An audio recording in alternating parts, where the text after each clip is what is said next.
So now we are going to study about the consequences of stress. So as pointed in the introducing comments on stress, let us study about stress consequences of stress. Stress occurs when the pressure is greater than the resource. So stress is not automatically bad for individual employees or their organizational performance. It is the dysfunctional aspect of high level of stress that should be and are a major part or a major concern of contemporary society in general, and for effective human resource management in particular. Distress is experienced by individuals has a negative consequences for them, their families, and for the organization they serve. The consequences of stress can be studied under the general categories. So, what are the consequences of stress?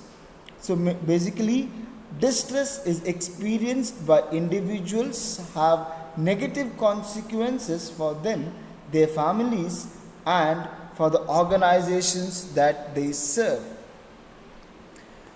So here are the classification of the consequences of stress. So they are basically classified into three categories: consequences for individual stress, consequences for family, and the consequences for organizations.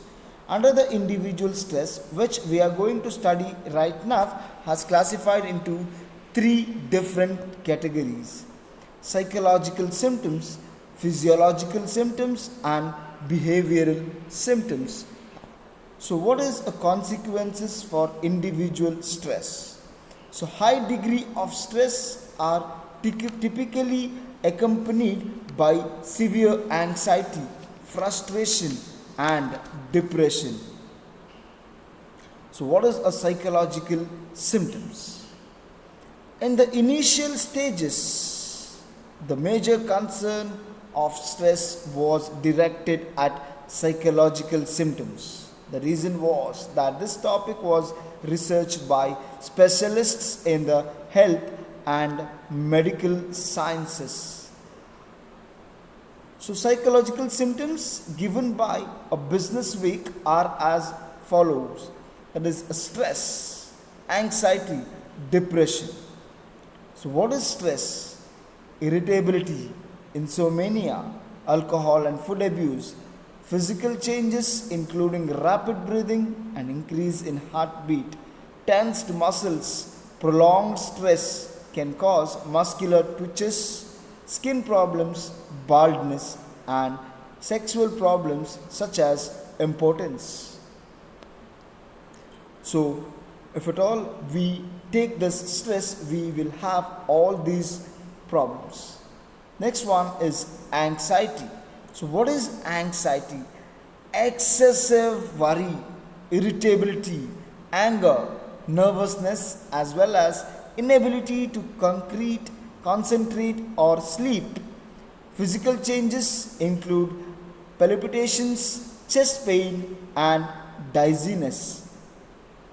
Depression. So, what is depression? Feeling of sadness, hopelessness, guilt, and worthlessness, loss of interest in activities, change in appetite or weight, difficulties in concentrating, and suicidal thoughts. The link between stress and particular physiological symptoms is not clear according to Academy of Management Journal. So there are few, if any, consistent relationship, but the fact which is relatively significant is that psychological symptoms have the least direct relevance to the students of human behavior. Our concern is with behavior and attitudes. Therefore, the other two categories of symptoms are more important to us, which we are going to study in the next class. Thank you. Have a nice day.